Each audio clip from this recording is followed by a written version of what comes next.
Good morning, everybody. It's another day in paradise in beautiful Las Vegas. Oh, the weather's beautiful. What a wonderful walk I had this morning. I took Rocky with me, and he absolutely loved it. He loved it.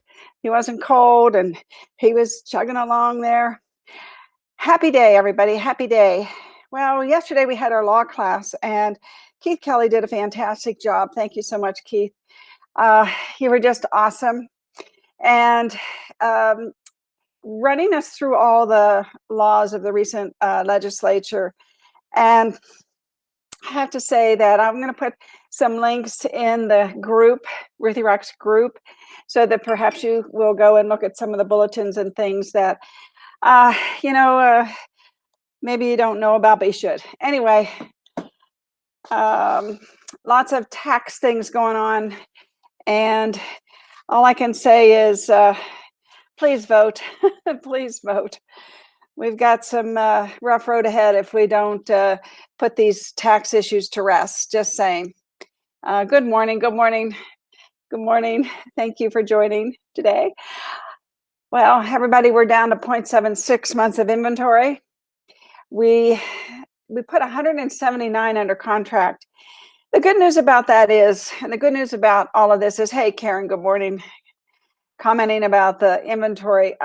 And because normally when I do the stats, last year we always saw the iBuyer platforms up there taking the number 1, 2, 3, the number 10 spots. I think there were an 8 of the number 10. Forget but about that. But this year, it's not the case. Agents are taking the top spots, which I love to see, versus the iBuyer platforms.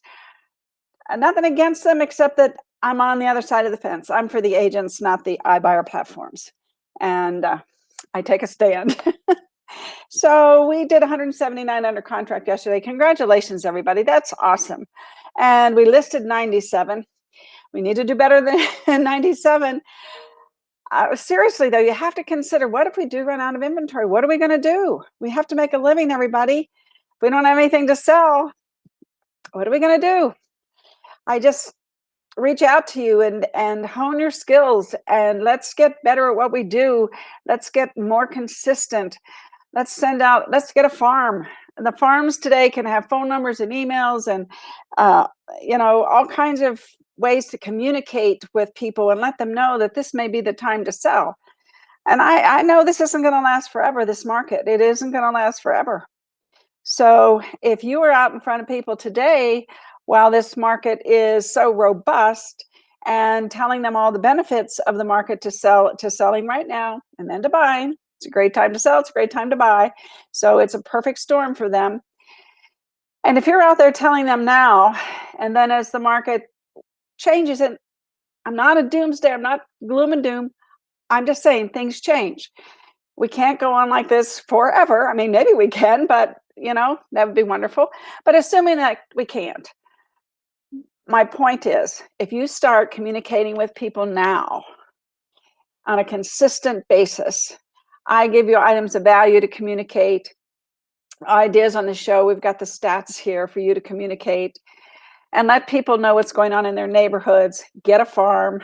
I'm preaching, I know, but I'm begging also. I'm not really preaching, I'm begging. Get a farm, get out there, get people to sell. And then you'll have a buyer as well. But we need to keep it going. Right now, I think we're going to miss a cog in the wheel here, and I don't know what's going to happen as a result of it. Good morning, Bill Johnson. So good to see you. So good to see you. Good morning, Frank. Good to see you. I know you all may be tired of hearing me say it, but I can't say it enough because we don't have enough listings. So today is Buffini Day for me, and I've listened to he does a Tuesday podcast. I've listened to it, and it's about honing your skills. And I think it's a great time for us to listen to it together. So I'm not going to take up a lot of your time because I want you to spend your time listening to him. So let's get started. I am going to solo him on and get him started. Where'd it go? Go. Please. The Buffini Show. Where did it go? I think it's there. Okay, here we go.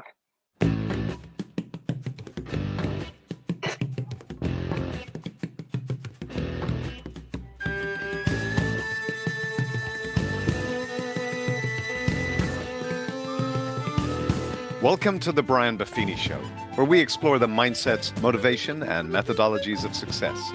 Here's your coach, Brian Buffini.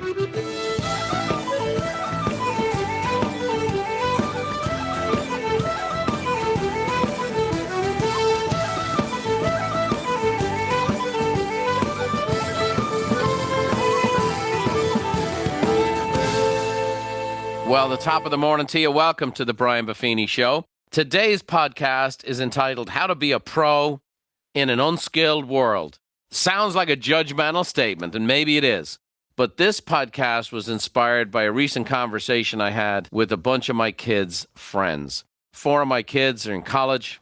Always our house from day one has always been the place to hang out. We'd have 40, 50 people at our home throughout our kids' lives. We were always the place to come hang out.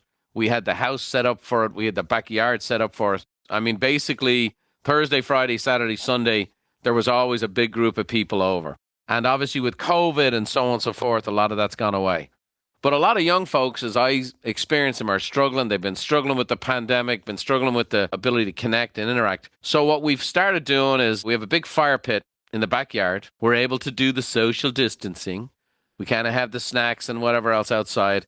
And we have little smaller groups than we used to have. But we've been having groups of maybe 6 or 7 kids over, just sitting down having the chat, having the conversation. One topic that keeps coming up over and over again, a lot of the kids, they listen to the podcast or they read a lot of the books I give out. But they're all talking to me about what's the way forward, what should they be doing. A lot of them are rethinking college and the purpose of college and what they're getting out of college for the money they're paying. What about work and all these kinds of things. But a lot of them are asking questions like how to succeed, how they ever afford a house, all these kinds of things. And I've been saying a statement over and over and over again to these young people that I want to bring to you today. And that is, I believe it is easier to succeed right now than any time I've seen in the last 40 years.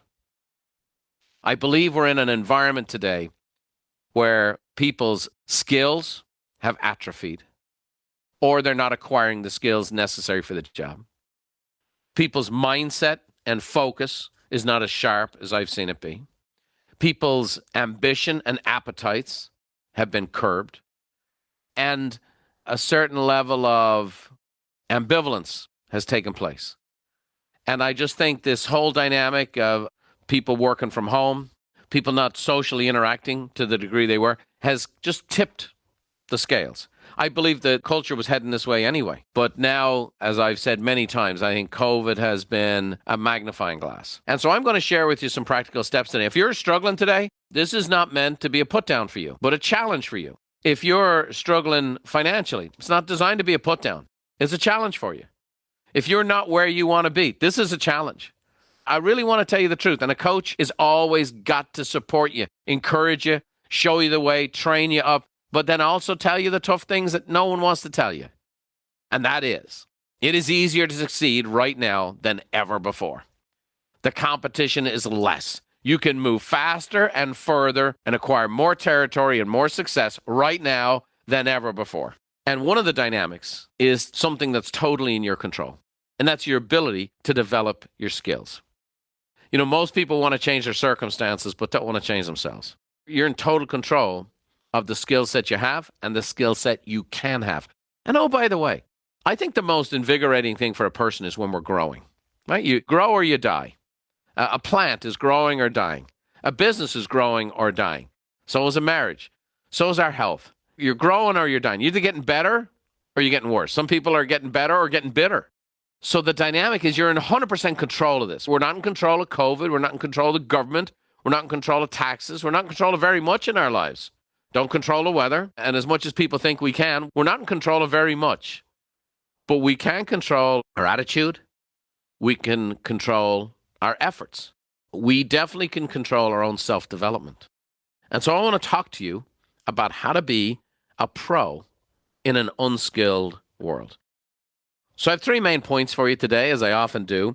This is specifically directed in many ways towards business people and folks who are working, but I would say a lot of the application here can work in every area of your life, okay? We're going to talk about how to connect with your clients. We're going to talk about how to serve your clients and how to hone your skills. We're talking about being a pro, which is in our professional lives. So how do you connect with your clients? Well, first, you got to be emotionally intelligent. And that's where I'd start. be emotionally intelligent. You know, at home, we use a great phrase called cop on. Cop on. It's like a common sense. Common sense is not common to practice anymore. I'm going to talk to you about listening. Listening like a pro. You know, everybody's in the broadcast business today. Everybody's an influencer today. Everybody is using video today. Everybody's using social media. And I say everybody, a lot of people are. Everybody's talking. Everybody's broadcasting, but very few people are listening. How do you listen like a pro? And then ultimately, I'm going to talk about where the rubber meets the road, which is that action speaks louder than words. You want to be a pro, you got to take action. You want to be competitive and succeed, you got to take action. And so be emotionally intelligent, listen like a pro, and how actions speak louder than words. So let's dive right in. Being emotionally intelligent, that whole dynamic of cop on. You can be born with a certain amount of emotional intelligence, but here's the great news. You can develop it. You can develop your emotional intelligence. That's why I'm talking to you today about how to be a pro in an unskilled world. Gifts are given, skills are acquired and honed. Like, for example, I was not born good with money, but I've become very, very, very skilled with money. It wasn't a natural bent for me, but because of the pain of not being good with money that I encountered and that I inflicted my family with, it's become a real strength because I've become very skilled with it. And so that's the beauty. If you have an area that you're not great at, it can become your greatest strength. Let's say you're bad at being on time. You become your greatest strength. We want to start with this number one skill to develop, which is emotional intelligence.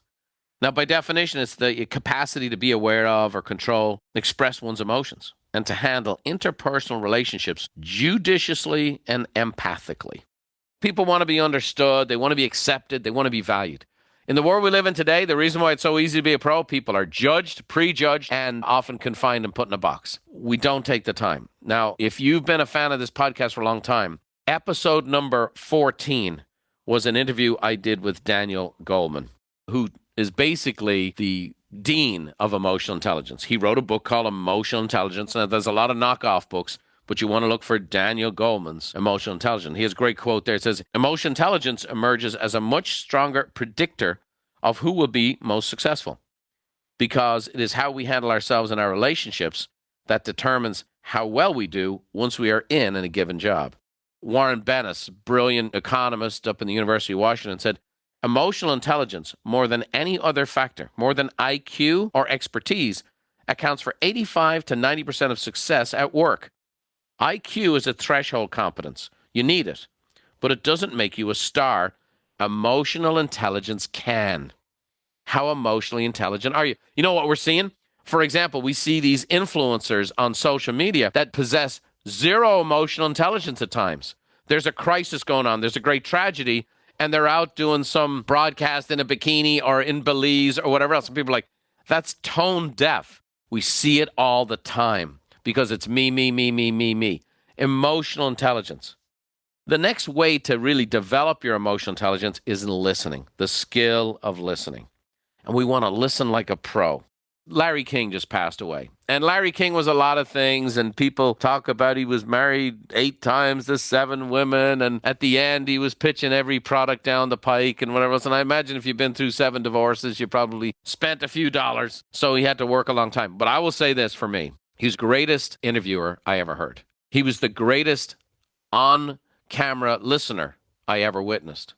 People would go on his show because they knew he was genuinely going to take an interest in them. He didn't have a pre-prescribed destination to get them to. If you watch any television program today, news program especially, you'll see somebody lead an interviewee into a certain pattern. And that's why, like for me, I hate doing a lot of these broadcast interviews because they already have a destination figured out, and they're not listening to a word you say. It's also harder. So you can stick with the script if you don't really pay attention. When you really listen to people is when you really connect with people. Feeling heard is an enormous thing. Larry King was the best at making people feel heard. And he said, I remind myself every morning, nothing I say this day will teach me anything. So if I'm going to learn, I must do it by listening. I mean, great stuff. We actually did a recording years ago with a gentleman by the name of Steve Shapiro. He's since deceased. But we did a podcast, and it's episode number 26. Mastering the Art of Listening. It's interesting. Daniel Goldman's episode 14, The Art of Listening, episode 26. We're in the hundreds of episodes we've had now, but that's why we started with these things, because they were so important. And listening is crucial. I'll tell you a little story about listening. My younger brother, Kevin, many, many moons ago, came over to work for me. And he was an assistant in my real estate business, became a buyer's agent, and then he's worked at Buffini Company for over 20 years now in the area of emotional intelligence with our heritage profiling business.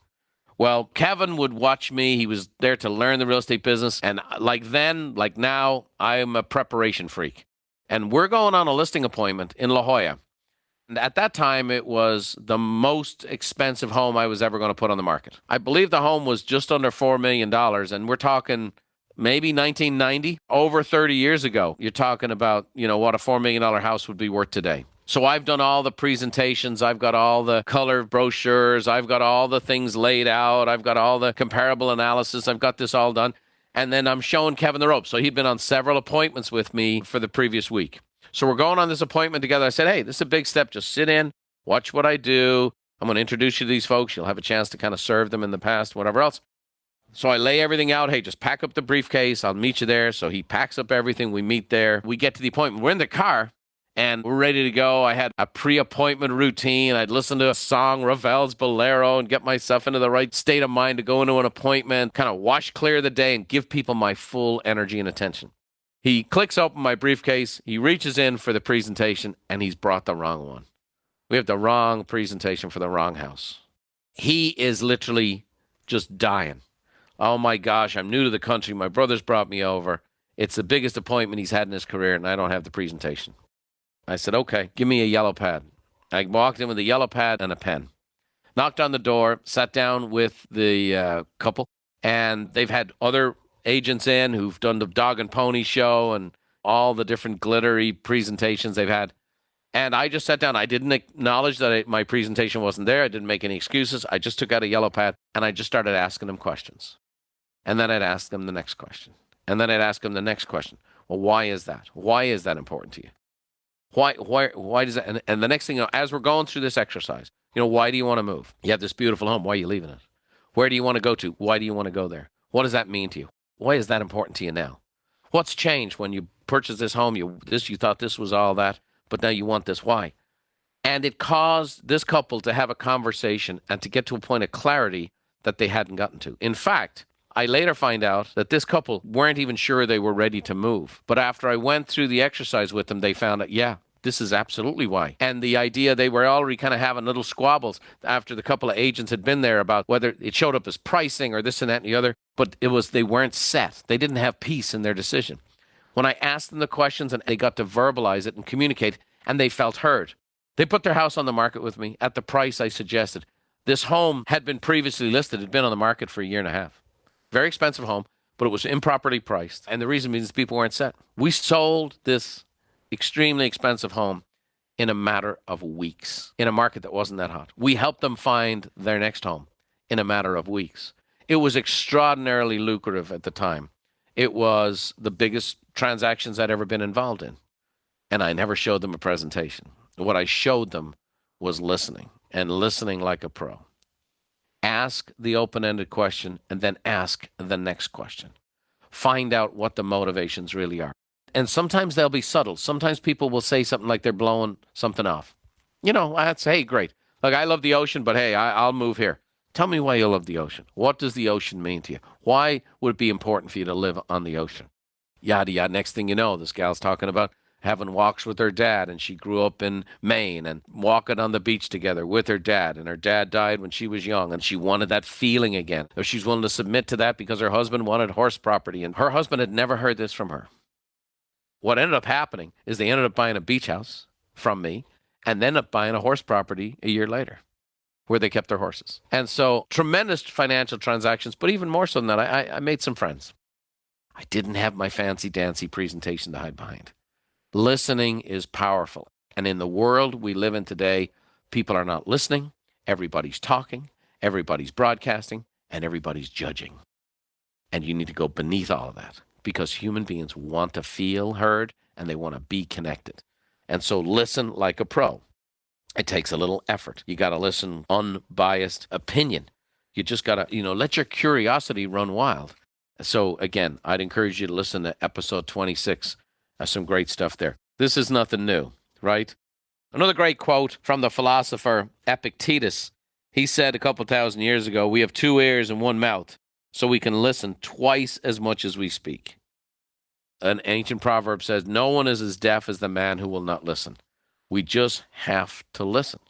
And Simon Sinek, great thought leader of our time, says, hearing is listening to what is said. Listening is hearing what isn't said. I always say I listen with my eyes. I listen to body language. I really lock in on people because you'll see that people will say words, but sometimes it's defensive or sometimes it's covering things over. If you meet a client's transactional needs, you get paid, but you meet their emotional needs and their transactional needs, they become an advocate for you and for your business for years and years to come. And that's really powerful. The last part of this is that actions speak louder than words. We have to be proactive. We have to follow through. And ultimately, actions build trust. It's until you take actions, right? Faith without works is dead. Well, let me say this to you. People only really believe you when they see you. Because in a world we live in today, and there's nothing new in this. People can say whatever they say when they're in your presence. But what happens when they're not in your presence? So Ben Franklin, America's first millionaire, one of the founding fathers, said, well done is better than well said. No question. This guy Anonymous has a lot of great quotes. He says, I don't trust words, I trust actions. People can tell you anything, but actions tell you everything.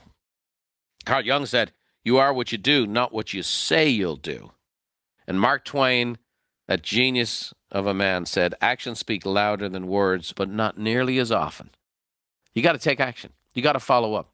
Every time you fulfill a promise, you build trust. Every time you break a promise, you break trust. This is the same at home. This is the same in your relationships. Actions are very powerful. Members of my family who definitely their love language is words of affirmation. But don't forget, they still need those actions. And then there's people where actions speak louder than the words to them first, and that's how you initiate relationship with them. If you want to be great in business, if you want to be great in serving people, you've got to connect with your clients through emotional intelligence. You got to listen, and then you got to follow through and take action. And when you take action, boy, it really cements that trust relationship. So here's the next thing is we got to serve our clients. Serving. It's still not out of style. There's still technology. All the technology has exposed that people can do things very efficiently, but not always very effectively. I've done a lot of business in the last 12 months through technological means and had very, very disappointing outcomes. Or I got what I wanted, but it was in a process that wasn't very favorable. And so what happens is the ability for advocacy to take place, almost zero. I bought this sauna recently. It's beautiful. It's fantastic. It works great. It has a hot stones capability, so I'll do a workout. I'll throw the water on the hot stones, get the steam going. I feel great. It works beautifully. It smells great. My brother Dermot says to me the other day, hey, how do you love your sauna? I love it. Hey, well, where'd you get it from? I couldn't recommend it. I couldn't recommend it. I couldn't recommend the process. I couldn't recommend it how they dropped this thing off at my door. It was supposed to be assembled. I had to hire a contractor for a day to put it together. And all that stuff was fine. It's just it wasn't set up that way. And I couldn't endorse it to him. So I said, it's a great product, but the process stinks. That's not exactly a hearty endorsement. It's one of the names he'll look at. He's interested in the concept of it, but not necessarily getting it from that company. Here's the thing. I'm sure they're very nice people, but I can't become an advocate for them. And so service is still a big deal. It's not an old-fashioned concept. It's absolutely, positively more important today than ever before. It'll help you stand out amongst the competition. It'll help you blow by the competition, and it creates absolute advocacy, which is stronger than ever before. Because now if someone does use social media, does use these platforms, and they're your advocate, boy, it goes all over. So how do you serve your clients? You find a problem, you fix a problem, and then you do the unexpected extras. We even wrote a book about this called Taking Care of Business. Find a problem. Find the place where you can best help, right? That's where you ask those questions, open-ended questions. Sometimes I find out how I can serve somebody by asking them, tell me about a great experience you've had in this area before. Tell me about a bad experience. Tell me what great service looks like. Tell me what terrible service looks like. Sometimes you'll learn more from the negative. Sometimes they can't describe what they want, but they can tell you what they don't want. Albert Schweitzer said the purpose of human life is to serve and to show compassion and the will to help others. A.G. Gaston said, find a need and fill it. Successful businesses are founded on the needs of people, 100%. Martin Luther King Jr. said everybody can be great because anybody can serve. No question. Do you have the heart to serve? Do you have the commitment to serve? You know, in the world we live in today, it's me, me, me, me, me. Well, when you get outside yourself and serve, let me tell you, there's a joy in it. There's a joy in serving. There's a purpose in serving. There's a beauty in giving. And so give to people. Give to people. Serve them right. Listen right. And trust. Trust that people, when they're served properly, not all of them, but some of them will become great advocates. You have to believe in people to do that. I'll tell you, I've been doing that for 30 years. I did it in my real estate career. I've done it in building the largest coaching and training company in North America. We get referrals today in the thousands every week. People advocating and telling their friends about us. Check these guys out. Check their training programs out. Check their coaching program out. It's just the best. It's changed my business, changed my life. I have built a company that is aligned with this mission to impact and improve the lives of people. And here's the dynamic. We have very sophisticated marketing systems and so on and so forth. But I can tell you this, our greatest rate of return is still people who really appreciate what we've done for them and how we've done it, and they tell their friends. And that's still the dynamic today. So you got to find those problems and serve them. Then you got to fix them. And fixing the problem, this is one of the dynamics where you get to be creative. You know, when people have a problem, they're often anxious and nervous and scared. You know, moving, for example, in the top 5 most stressful thing a person does, and they're having these problems or these difficulties on transactions. And you go, man, no. Your job is to just take care of your family. Let me worry about these details. You sit in the back of the limousine, I'm going to take you to the airport. You don't worry about the transportation. I got you. When something blew up, I'd say, hey, I love the smell of napalm in the morning. Leave this to me. I'll keep you updated. I'll let you know. Let me handle this for you. This is what I do. This is what I get paid for. And when people are, gee, this guy's like, he kind of enjoys this. I don't enjoy confrontations and difficult conversations and whatever else, but I enjoyed serving my customers. And sometimes there were difficult conversations or negotiations to have in order to serve my customer. And I did it not in an antagonistic way, in an us versus them, but I took on the spirit of, hey, I get to serve, I get to do this. So sometimes you got to come up with creative solutions or think outside the box. Ask a lot of questions of the other side. But when you fix the problem, boy, powerful stuff. Jesse Sherrill said, usually the best ideas come from having to fix a really hard problem. No question about it. I will also tell you that some of my biggest advocates in my business came from, at one stage, a difficult circumstance or a misunderstanding or where a client was ticked off at me. But the way in which we handled it and served them after the fact, they became my biggest advocate. They were just emotional or out of sorts at the time. Maya Angelou says, you can't use up creativity. The more you use, the more you have. And it's a powerful thing. Albert Einstein said, creativity is intelligence having fun. Use your creativity to solve problems. Don't always be using your emotional reserves. Think of it as, I'm going to think about this differently. I'm going to come at this differently. I'm going to take time to think. I'm in the problem. I'm just going to react. Your clients can be emotional. You can't. You got to be consistent. Take time out. I need a little time to think about this. How can I think about this different? And then come up with a solution. People love that stuff. Lastly, I want to talk about doing the unexpected extra, the mints on the pillows, doing those things. Now, we did a podcast on this, episode 87, called The Unexpected Extras. If you notice, I'm pumping out a lot of episodes of podcasts to you today. Why? Because pros go to work. Pros are into self-development. Pros are into professional development. Pros go, okay, I need to listen. I'm going to listen to the Shapiro one. I need better emotional intelligence. I'm having difficulty with customers or family or in relationships. I'm going to listen to Daniel Goldman. I want to learn how to do the unexpected extras and wow my customers and turn them into advocates. I'm going to listen to episode 87 or get a copy of Taking Care of Business. I'm going to do that. So we need to be able to do the unexpected extras, go above and beyond. Now, this is crucial. I'm currently in a business transaction where it's a big company that's serving me. My rep, the person who's serving me, is going above and beyond. And she's doing a great job with all kinds of little value-added benefits and so on and so forth. And she's really trying hard and she's working hard. The problem is her company's doing a crap job at the basic stuff I've asked them to do. And I keep finding gaps and omissions, and I'm having to do the work myself. Here's the thing. There's no point in delivering the unexpected extras if you don't do what's expected first. Don't do the wow before you do the nice to have, okay? You can't wow somebody if you're not doing the basic things they're expecting. Got to make sure you don't go the extra mile before you go the first mile. You got to go the first mile. It's what your customers expect. Then when you go the extra mile, now they've got the confidence and trust in you, and now they're going to become advocates. So make sure you don't get all caught up in the unexpected extras, but what do you actually need? What's the service you're providing? What's the most fundamental thing they need first? What's the first mile? Then go the extra mile. Sam Walton. Okay, his legacy, in the top 10 richest Americans, 4 of them's last name is Walton, long after the man's passed. And he goes, exceed your customers' expectations. If you do, they'll come back over and over. Give them what they want and a little more. Powerful stuff. Jimmy Johnson said the difference between ordinary and extraordinary is that little extra. That little extra. Is an 8-time champion. Just that little extra. Go the extra mile. It's never crowded. It isn't. Remember, do the first mile first. Do what's expected. Build a trust. Then go the extra mile. You'll be rocking and rolling. So we found a problem, fix the problem, do the unexpected extra. That's how you serve. Lastly, in the last few minutes I have with you today, is I'm going to challenge you to hone your skills, to become skilled. You can become as skilled as you want to be. You can become as skilled as you choose to be.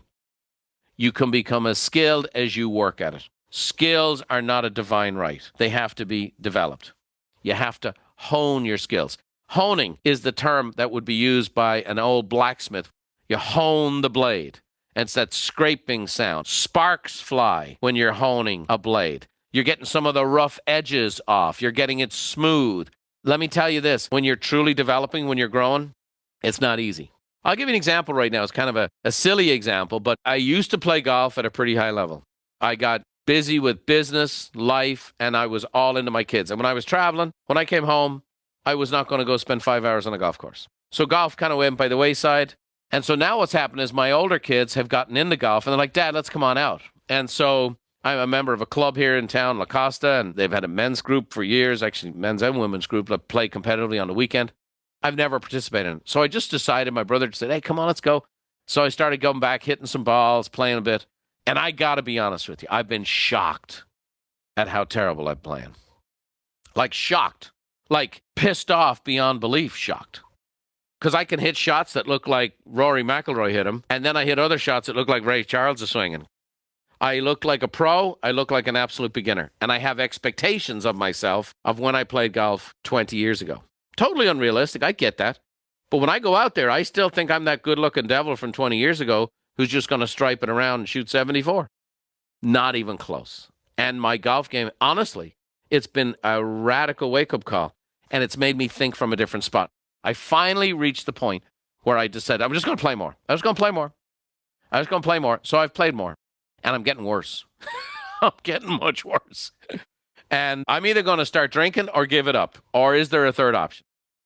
And the third option is what I'm choosing to do, which is I'm choosing to start over. I just signed up for some coaching. What? I just signed up for some training. A golf professional is putting me on video, giving me feedback, and actually showing me exactly what I'm doing as opposed to the image I have in myself as a 25-year-old strapping young Brian Buffini. And that guy's gone, by the way. So the guy that I am today, what am I doing? I'm working out with my trainer so I can play more golf, so I can be more flexible. And I'm going to do the work. Now, I'm going to tell you, this is already arduous. And it's already done. My very first lesson, I was like, oh my gosh. And I'm looking at the video myself, and that is not the image I had of myself making a move on the ball. I have ingrained the bad habits and the bad swing. Now I got to start over. And it's going to take a while. And I'm going to get worse before I get better. In fact, that's already happening. Now, at least I had an idea where the ball was going. Now I have no clue. It can go left or it can go right. I have no clue. The sparks are flying. The honing is taking place. You have to want the progress, and you have to be willing to do it in order to progress. Now, golf is an optional thing for me. I just choose that. It's what I want to do. I want to play golf. I grew up a golfer. My dad had us all play golf. I play golf with my brother Dermot and my brother Kevin. And my kids are playing golf now. I like it socially. I met a bunch of guys that I like. It's not everything to me, but it's something to me. I've made up my mind to go do the work necessary. If we're talking about your career and honing up your skills, let me say this. Is it possible that some of your presentation skills, communication skills need some help? Your negotiation skills, is it possible they need some help? Is it possible you could use some coaching? Is it possible you might need somebody, A, looking at what you're doing, and B, here's another way to go about it. Here's an approach that really works well. It's the same deal. The pro I met with, he took a look at my swing, and then he took my swing and put it side by side in a video of a couple of professional players. And he goes, now here's guys, similar body style to you and whatever else, and here's how they swing it. And so now he's showing me the way forward. And so I just think as a pro, in the business world that I'm looking at today, the negotiation skills and presentation skills are terrible. Now, I'll mention another podcast to you today, episode 161, on the subject of negotiation, where I interviewed Chris Voss. Now, Chris Voss was the lead hostage negotiator for the FBI. And here's what he says. Being right isn't the key to a successful negotiation. Having the right mindset is. Go work on your negotiation skills. When do people practice their negotiation? In a negotiation. And when they don't get the outcomes, they blame the other side. When they don't get exactly what they wanted. Or maybe the negotiation gets settled, but nobody's happy at the end of it. You have to be a pro in negotiations. Everybody's got to walk away at peace with the negotiation, including the other side. How do you do that? The dynamics we've taught of how to be the rock, not the river, how to seek the common ground, how to do the walk away. All these different techniques that are very, very important. Have you worked on them in a while? Have you taken, for example, our Essentials training program? Have you taken our advanced negotiation, objection handling? Have you done that? Have you taken those courses? Have you taken the time? It's very powerful. Chris Voss says, being right isn't the key to a successful negotiation. Having the right mindset is. You have to work at it. Are you working at it? Are you currently taking a class on negotiation? I have a couple of them. I encourage you to check it out. Are you reading books on negotiation? I'm reading a book right now by Chester Carras on negotiation. Are you going to get better at negotiation by negotiating? That's like me saying I'm going to get better at golf by going and playing more golf. Nope. There's some fundamentals missing. There's some things that are broken. I have to start over. Presentations.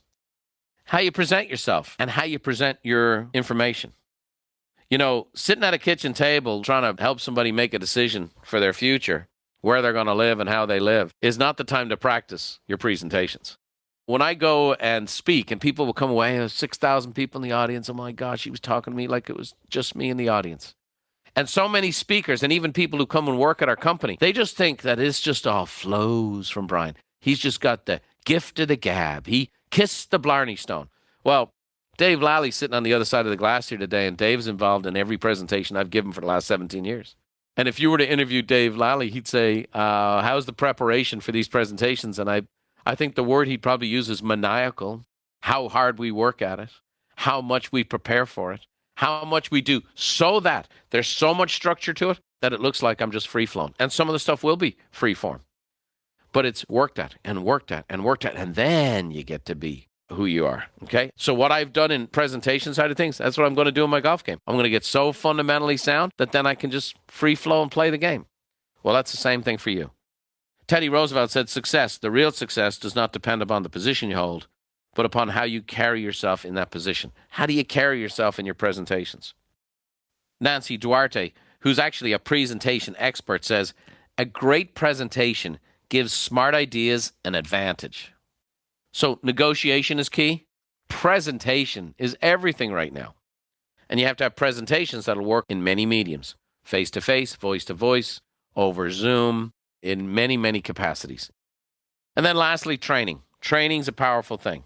Navy SEALs have a great quote right here in San Diego. They say, you don't rise to the occasion. You fall to the level of your training. That's the fact. Because when the pressure is applied, you don't rise to the occasion. You fall to the level of what you can count on. One of my first speaking engagements, I got to be back in the green room with the late, great General Norman Schwarzkopf. And if you remember the very first Gulf War in 1991, the American military was facing off against the fourth largest military in the world, the Republican Guard for the Iraqis. They had supported them for years, so America had given all of America's best technology, tanks and weaponry, to this huge army. So they were supposed to be these super soldiers with all this technology, and we were going up against them on their turf. That war was over in 6 days. And I'm backstage with Norman Schwarzkopf. I was a young speaker. He's this legendary icon. He's getting ready to go out, and we're just chatting and so on and so forth. And I just had to ask him, because I was just so fascinated by the military, living in a military town. I said, how did that happen? How did that happen? He had two things. One was a logistical thing, which is, he said, we won that war with the quartermaster. Our supply chain was better than everybody else. But he said, at the end of the day, it was one thing. He said, we were better trained. He said, the Iraqis had our equipment. We knew how to use it. The Iraqis had our tank. We knew how to optimize them. He said, our people were better trained. The more you sweat in peacetime, the less you bleed in war. And that's the key. That's the key of a pro. The pro is practicing, working on their skills in peacetime, before the negotiation, before the presentation, before the confrontation with emotional intelligence. before the problem happens. The pro is practicing. The pro is not checked out on Netflix. The pro is not checked out on the news. The pro is not checked out into sports. The pro is not checked out. The pro is tuned in. And the pro is practicing. John Wooden, I've used this quote a bunch of times. When opportunity strikes, it's too late to prepare. The pro is caught up in preparation. Muhammad Ali said, I hate every minute of training, but I said, don't quit. Suffer now and live the rest of your life as a champion. Mia Hamm, the star of the women's U.S. national soccer team that just changed the entire sport in America, changed the entire sport in the world. And she says, I'm building a fire, and every day I train, I add more fuel to that fire. Powerful stuff.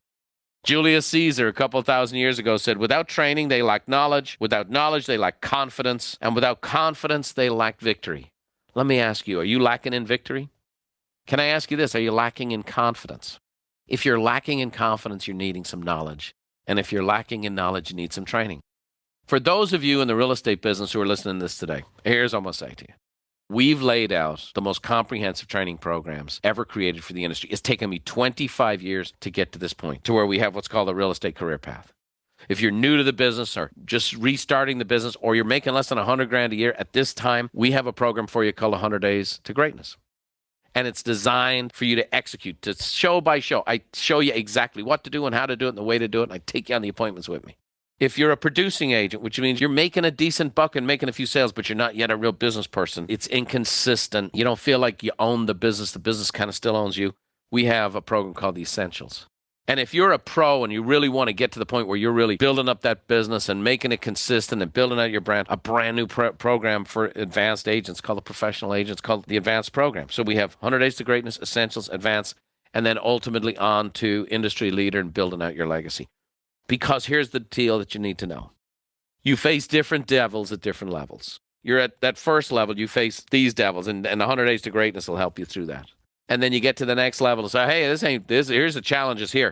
There's a training track and a coaching track we've developed at Buffini Company that we launched last year. That's taken us 25 years to get to this place. A full prescription. If you're in real estate or lending or you even own a small business, you should go to buffiniandcompany.com, click chat with an expert, and they'll listen to you. They'll ask you a bunch of questions. They won't sell you anything.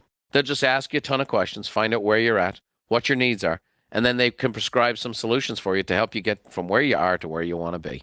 I rarely talk about Buffini Company or what it is we do, but I will tell you, I'm not doing you any favors because we're the premier business coaching company in North America, and we've been doing this for 25 years. And so the bottom line is, as we talk about this today, is that it is easier to succeed, but it still requires a bit of work. How to be a pro in an unskilled world? You got to connect with your clients. We talked about that. You got to serve your clients, and then ultimately you got to hone your skills. I'm on a mission to get better playing golf. I want to hit the ball down the fairway. I want to get it in the green. I want to put it in the hole. And I want to do it in a way that I enjoy the game. Maybe you want to do that in your business. Maybe you want to be able to know what you can count on, that you can get it down the fairway, get it on the green, and close those deals and make those sales and take care of yourself and your family and your customers, and do it in a way that you enjoy the journey. Do it in the way that you could see yourself doing it a long time, and there'd be a bit of joy in the journey. So hopefully this has been helpful for you today. This podcast was born out of a series of conversations with a lot of young folks to try to help them understand that there's great opportunity ahead, that there's great businesses and fortunes to be built. There's great clients to meet and serve and turn into lifelong friends. It's a great business. It's a great life. And you can do both. You know, owning your own business, there's just nothing like it. But you got to be willing to pay the price. Take care of the clients, serve them, and then become a highly skilled pro in an unskilled world. Boy, you'll stand out amongst the competition. I hope this has been helpful for you today. I hope you'll take action. Get involved in one of our coaching or training programs. We can help you reach your goals. I hope you enjoy a little blessing from my coach, Therese Buffini. Well, that was great, everybody. I hope you enjoyed it. It went a little long. Just want to give some announcements.